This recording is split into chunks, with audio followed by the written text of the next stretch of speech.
To start with the sequence, sequence is a function whose domain of definition is the set of natural numbers. It is an ordered set. यानी sequence जो है ना वो एक natural number तो उसकी domain है और जो आंसर आएगा वो आपकी सीक्वेंस के एलिमेंट्स होंगे और ये एक ऑर्डर सेट आएगा। ऑर्डर सेट का मतलब ये है कि जो आपकी टर्म्स हैं वो आप बता सकेंगे कौन सी टर्म जो है ना वो ग्रेटर या लेस है। सीक्वेंस की जो नोटेशन है वो एस एन है, ठीक है, s n n equal to 1 to infinity या एन बिलोंग टू एन लिख लें आप इसको, या s one s two s three, ठीक है, या सिंपली एस एन लिख लें आप। एस एन भी नोटेशन हो सकती है, ए एन भी हो सकती है, पी एन भी नोटेशन हो सकती है, एक्स एन भी लिखा है बाद बुक्स में, ज्यादातर एक्स एन लिखा हुआ। सीक्वेंस की नीचे भी एग्जांपल गिवन है ये,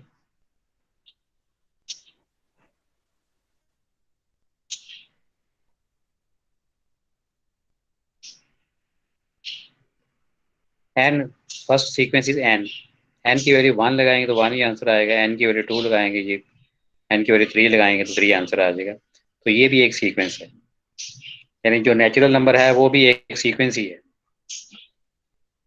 ठीक है। उसके बाद 1 ओवर एन सीक्वेंस है, यानी एन या 1 ओवर एन या कोई और नंबर वो आपको दिया होगा कि ये आपकी nth टर्म है, ठीक है। जैसे कि आप एफएससी में पढ़ते रहे हैं कि nth टर्म जो है ना वो ये होती है और उसमें फिर n की वैल्यू आप लगाते जाएं तो सीक्वेंस की टर्म्स आ जाती हैं। इसी तरह से ये आपको डिफाइन पहले किया होगा, ये वाली सीक्वेंस है, इसकी nth टर्म ये है, ठीक है। nth टर्म नहीं है तो फिर सीक्वेंस दी होगी आपको, ये वाला दिया होगा आपको। तो 1 ओवर n है तो इसमें n की वैल्यू लगाएंगे तो 1, 1/2, 1/3 ये आंसर आते जाएंगे इसके। सर ये डिक्रीजिंग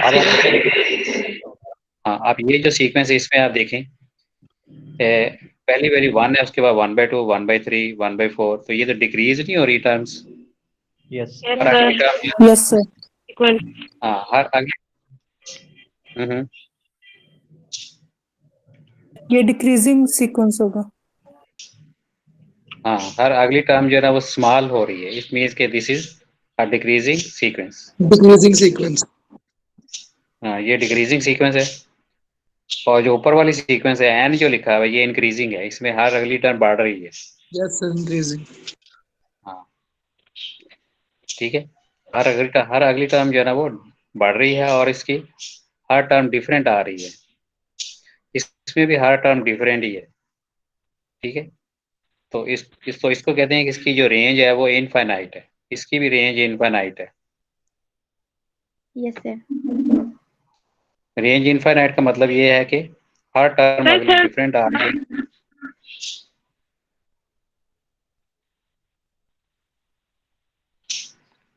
सर थर्ड वाला क्या होगा, उसमें एक मेरे पास प्लस वाली और ये एक माइनस।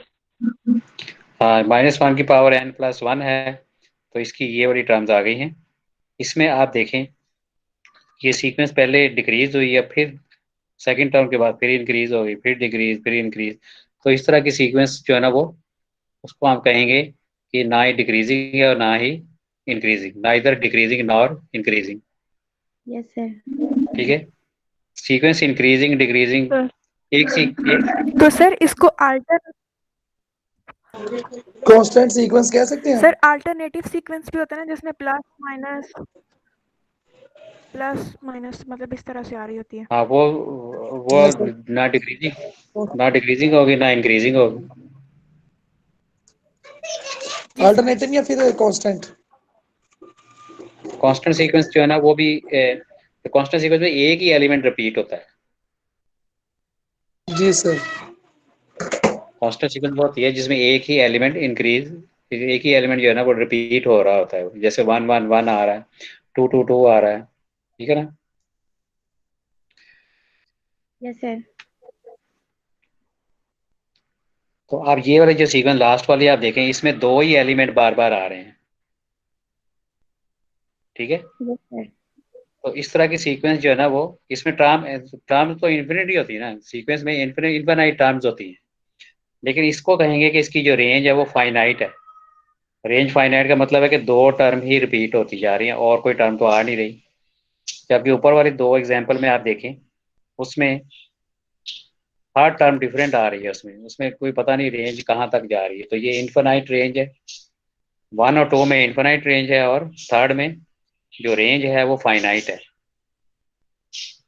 फाइनाइट रेंज का मतलब ये है कि जो टर्म्स हैं वो लिमिटेड टर्म्स आ रही हैं, उसमें 2 या 3 टर्म्स ही बार बार आती जा रही हैं।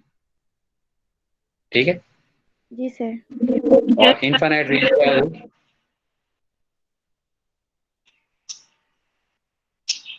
तो इसकी रेंज होगी 1 -1 से लेके 1 तक। हाँ जी, हाँ, हर सर हर टर्म डिफरेंट उसमें आएगी। सर ये सेकंड में तो पता नहीं चल रहा, ये 0 तक रेंज हमारी जा रही है, 1 से स्टार्ट होके 0 तक, तो ये हाँ इनफाइनाइट तो कैसे जीरो, होगा? ये 0 तक पता नहीं कि यहाँ वहां तक कितनी टर्म्स आएंगी, ये तो पता नहीं ना, 0 को अप्रोच कर रही है ना, इसलिए इसलिए जो इसकी जो रेंज है उसको हम कहेंगे ये इन्फिनिट है इसकी। ठीक है, लेकिन 0 तक हमें टर्म तो नहीं ना पता कितनी टर्म्स आ रही हैं, यानी कि वो तो एंड इन्फिनिटी लगाएंगे तो फिर 0 आएगा। Yes sir. ठीक है ना, इसलिए फिर हमें पता नहीं कि रेंज इसकी फाइनाइट है या इनफाइनाइट। रेंज इनफाइनाइट है इसकी, फाइनाइट नहीं आप इसको कह सकते ना। जब भी लिमिटिंग प्रोसेस होता है ना, जब यस कोई चीज इन्फिनिटी पे एक चीज बन रही होती है ना, इन्फिनिटी पे ये टर्म आ रही है, जी। तो वहां पे इन्फिनिट टर्म्स होती हैं। Okay sir. हाँ, उसकी रेंज जो है ना वो इनफाइनाइट ही होती है, फिर ही उसको हम लिमिट कहते हैं। यही थैंक यू। लिमिट पॉइंट की डेफिनेशन है, यही लिमिट होती है जो आप पढ़ चुके हैं पहले, और आगे भी हम पढ़ेंगे अभी कन्वर्जेंस वगैरह, लास्ट टाइम जो पढ़ा था हमने थोड़ा सा उसका। ठीक है। Yes sir. अब ये जो Yes, लास्ट sir. सीक्वेंस है, अब ये जो लास्ट सीक्वेंस है, इसमें मैं 1 1 1 को अलग कर दूं और -1 -1 -1 को भी सेपरेट कर दूं अगर, यस तो सर। ये 2 सीक्वेंस बन जाएगी, है ना। जी सर। Sir. हाँ, एक सीक्वेंस से ये 2 सीक्वेंस बना सकते हैं ना इसमें। तो अगर ये यस 2 सीक्वेंस अलग अलग बन गई हैं तो उसको क्या कहेंगे ये, सब सीक्वेंस। हाँ ये सब सीक्वेंस बन जाएगी। एक 1 की सीक्वेंस बन गई, एक -1 की बन गई, कांस्टेंट सीक्वेंस बन गई है। यस ठीक है, sir. Yes, sir. Constant yes sequence, sir. हाँ कांस्टेंट सीक्वेंस ना इंक्रीजिंग होती है ना ही डिक्रीजिंग होती है, यानी कि उसको दोनों कह सकते हैं हम। Yes sir. हम नेक्स्ट आगे ये एग्जांपल है सब sequence. It is a sequence whose terms are contained in a given sequence. A subsequence Sn is usually written as Snk. Snk इसकी नोटेशन है। यहाँ पे n हमने नेचुरल नंबर लिया, यहाँ पे nk है। nk का मतलब है कि जो n है ना वो k के लिहाज से आप चूज कर रहे हैं, यानी कि आप और नंबर ले रहे हैं या इवन नंबर ले रहे हैं या कोई और नंबर आप ले रहे हैं इसमें। ठीक है, इसको आगे हम पढ़ेंगे इसकी एग्जांपल भी। जी sir. Increasing sequence is said to be a sequence Sn is said to be increasing if Sn plus 1 is greater than equal to Sn, यानी अगली टर्म जो है या तो इक्वल हो या फिर ग्रेटर हो। ठीक है, सर। तो वो इंक्रीजिंग सीक्वेंस होगी। अगर इक्वल भी होगी तो उसको भी इंक्रीजिंग कहेंगे, जैसे कांस्टेंट सीक्वेंस है। जी sir. Decreasing sequence is said, a sequence Sn is said to be decreasing if Sn plus 1 is less than equal to Sn। ठीक है, यानी एक सीक्वेंस जो है ना या तो इंक्रीजिंग होगी या फिर डिक्रीजिंग होगी, कोई एक ही होगी, वो दोनों नहीं हो सकती। अगर दोनों चीजें इसमें आ रही हैं तो वो कांस्टेंट हो तो जाएगा। ना इंक्रीजिंग होगी ना ही डिक्रीजिंग होगी। ठीक है ना, समझ आ गई ये बात। Yes sir. सर यहाँ पे आप कह रहे हैं कि इक्वल इंक्रीजिंग होगी, नीचे भी तो उन्होंने कहा कि इक्वल होगी तो वो डिक्रीजिंग होगी। तो वो कांस्टेंट सीक्वेंस की केस में आ जाएगा ना, कि कांस्टेंट सीक्वेंस इंक्रीजिंग भी होती है और डिक्रीजिंग भी होती है। Okay sir. सर जैसे पिछली वाली एग्जांपल में मतलब एक फिर उसके बाद 2 फिर 3 और एक -1 -2 -3, तो उसमें कांस्टेंट सीक्वेंस तो टर्म्स के दरमियान आ जाएगा। -1 -2 -3 इसकी बात कर रहे हैं। जी जी जी सर, वो जो थर्ड एग्जांपल ये थी तो पीछे। ये तो डिक्रीजिंग ही है ना सीक्वेंस। जी बिल्कुल, और दूसरा इंक्रीजिंग 1 2 3 4। 1 2 3 इंक्रीजिंग है, हाँ ओके। ठीक है। उसके बाद इन दोनों को नाम इन बजाय इसके कि हम कहें कि सीक्वेंस इंक्रीजिंग है या डिक्रीजिंग है, हम इसको एक नया नाम दे देते हैं दोनों को। A sequence Sn is said to be monotone sequence if it is either increasing or decreasing। यानी एक सीक्वेंस का हमें पता चल गया है कि वो इंक्रीजिंग है या डिक्रीजिंग है, उसको हमने मोनोटोन का नाम दे दिया है, मोनोटोनिक सीक्वेंस। Yes sir. यानी कि हमने इसको कह दिया कि मोनोटोनिकली इंक्रीजिंग होगी या फिर मोनोटोनिकली डिक्रीजिंग होगी। Yes sir. ठीक है, मोनोटोन का मतलब होता है कि एक जैसा बिहेवियर हो सीक्वेंस का, यानी या तो इंक्रीजिंग हो या फिर डिक्रीजिंग हो। ठीक है, ये मोनोटोनिक होता है ना। Yes sir. और उसी को आगे पे लिखा हुआ है मोनोटोनिकली इंक्रीजिंग है तो Sn+1 minus Sn greater than 0 आ जाएगा। तो Sn से इसको डिवाइड कर दें तो इस तरह भी आप चेक कर सकते हैं, n+1 और Sn कर दें तो ग्रेटर देन 1 आ जाएगा, और अगर ये लेस देन इक्वल टू 1 आए तो डिक्रीजिंग हो जाएगा। ठीक है, क्लियर है ये monotone sequence? Yes sir. Yes clear है। सर। सर एक जो इनफाइनाइट सीक्वेंस है, क्या उसका सब सीक्वेंस है वो फाइनाइट हो सकता है हमारे पास? तो सीक्वेंस है उसमें भी इन्फिनिट टर्म्स ही होनी चाहिए, तो सब सीक्वेंस भी एक सीक्वेंस ही है। ठीक है, इसलिए इसलिए उसमें भी इनफाइनाइट टर्म्स ही होंगे। Okay sir. स्ट्रिक्टली इंक्रीजिंग और डिक्रीजिंग, अब इसमें इसने कह दिया कि Sn+1 जो है ना वो ग्रेटर देन Sn है और Sn+1 लेस देन Sn का। इसमें लेस देन इक्वल या ग्रेटर देन इक्वल नहीं लिखा, इक्वल साइन नहीं है, तो इसको कहेंगे ये स्ट्रिक्टली इंक्रीजिंग और डिक्रीजिंग सीक्वेंस है। इसका मतलब ये है कि इसमें यस कोई सर। भी टर्म इक्वल नहीं आ सकती। जैसे कि पीछे एग्जांपल्स में हमने किया है 1 2 जो एग्जांपल्स है, ठीक है 1 2 3, इसमें आप देखें जो टर्म्स हैं वो इंक्रीज हो रही है और इसमें जो टर्म्स है डिक्रीज हो रही है। तो ये स्ट्रिक्टली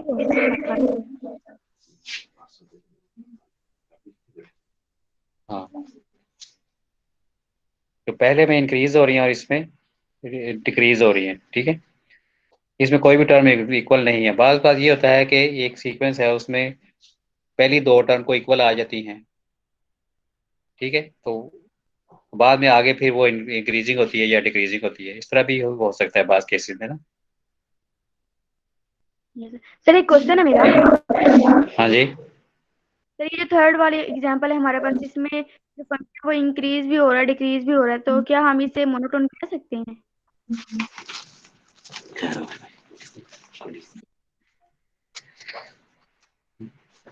हाँ ये जो थर्ड जो आपका एग्जांपल है, यस सर।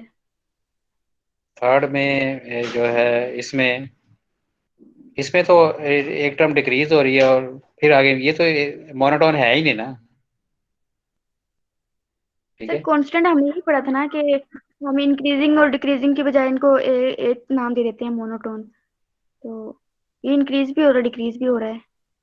नहीं नहीं, पहले तो उसको एक होना चाहिए ना, या तो इंक्रीजिंग हो या डिक्रीजिंग हो, ये तो है ही नहीं ना, इसलिए इसको कहेंगे ये मोनोटोन नहीं है। मोनोटोन का मतलब ये है कि सीक्वेंस या तो इंक्रीजिंग होगी या फिर डिक्रीजिंग होगी, ये नहीं कि दोनों चीजें हों। Yes sir. हाँ, मोनोटोन सीक्वेंस का मतलब ये है सीक्वेंस इज आइदर इंक्रीजिंग और decreasing but not both. Yes sir. ठीक है ना, पहले तो उसको इंक्रीजिंग होना चाहिए तो फिर उसको हम मोनोटोन कहेंगे, या फिर उसको डिक्रीजिंग होना चाहिए तो वो भी मोनोटोन ही है। ठीक है, मोनोटोन का मतलब है कि इंक्रीजिंग होगी या फिर डिक्रीजिंग होगी, कोई एक होगी ठीक है, जी ये सर। सर हाँ जी, सर अभी आपने बताया कि सर सीक्वेंस इंक्रीजिंग और डिक्रीजिंग होते हैं, और तीसरा जो होता है वो कांस्टेंट सीक्वेंस जो होता है वो एट अ टाइम इंक्रीज भी होता है और डिक्रीज भी होता है। सर हाँ वैसे जी, हाँ जी। वैसे देखें तो सर ऐसे होता है भला कि कोई चीज एट अ टाइम इंक्रीज भी हो रही हो और डिक्रीज भी हो रही हो? ये तो सर फिर वो एक सी चीज है ना, फिर रियल तो कुछ ना हुआ ये। ये असल में कांस्टेंट सीक्वेंस जो है ना उसमें तो ये कंडीशन सेटिस्फाई हो रही है ना, यानी कि ग्रेटर देन इक्वल जो साइन आ रहा है इसमें। मैं आपको बताया कि कुछ और सीक्वेंस भी होती हैं जिसमें कोई एक या दो टर्म सेम आ जाती हैं, पहली दो टर्म सेम आ जाती हैं। जी जी इस तरह की सीक्वेंस भी आगे आप पढ़ेंगे, ठीक है। तो वैसे वो एक सीक्वेंस है जो उसका नाम है फाइबोनाची सीक्वेंस, ऐसे कोई है। यस सर, फाइबोनाची सीक्वेंस, जी सर। उसमें जो है ना पहली दो टर्म सेम होती हैं, तो उसके जी लिए जी फिर ये कंडीशन लिखी हुई ना सही कि सही। बाद का सेम टर्म्स भी आ सकती हैं। हाँ तो सर वो ठीक है, पोर्शन वाइज डिवाइड हो जाता है कि इतना पोर्शन इंक्रीज हो रहा है, इतना डिक्रीज, इतना फिर हाँ इंक्रीज। हाँ ठीक हो। बिल्कुल, ये सीक्वेंस में हो सकता है किसी बाद सीक्वेंस इस तरह भी हो सकता है कि पहली दो तीन टर्म्स में हमें पता ना चल रहा हो, जी बाद में जी वो इंक्रीजिंग या डिक्रीजिंग हो जाती है, इस तरह भी होता है। ठीक, ठीक हो गया ठीक है सर। ना, हाँ जी पहली सर। दो तीन टर्म्स में ना पता चले आगे, फिर वो इंक्रीजिंग डिक्रीजिंग होगी। ठीक है ना, इसलिए ये लिखा ओके हुआ सर। है ग्रेटर देन इक्वल या लेस देन इक्वल। जी सर। क्लियर है ये? Yes sir. जी सर। हाँ नेक्स्ट आगे ये फिर बाउंडेड सीक्वेंस का लिखा है, बाउंडेड सेट हमने पढ़ा हुआ है। जैसे 1/n है, ये बाउंडेड सेट है। 1 1/2 1/3, इसकी जो रेंज है 0 1 के बिटवीन है, ये पहले भी हम पढ़ चुके हैं कि 1/n की जो रेंज होती है, यानी 1/n जो है ना उसकी वैल्यू 0 और 1 के बिटवीन ही आती है। ठीक है, इसलिए ये बाउंडेड सीक्वेंस है। ठीक है, क्लियर है ये? जी सर। और अगर आपने इंक्रीजिंग या यस डिक्रीजिंग सर। चेक करना है तो उसका हमारे पास मेथड है, Sn आप ले लें और Sn+1 ले लें, और इनको हम माइनस करते हैं। माइनस करने से हमारे पास ये देखें ये आंसर आ जाएगा।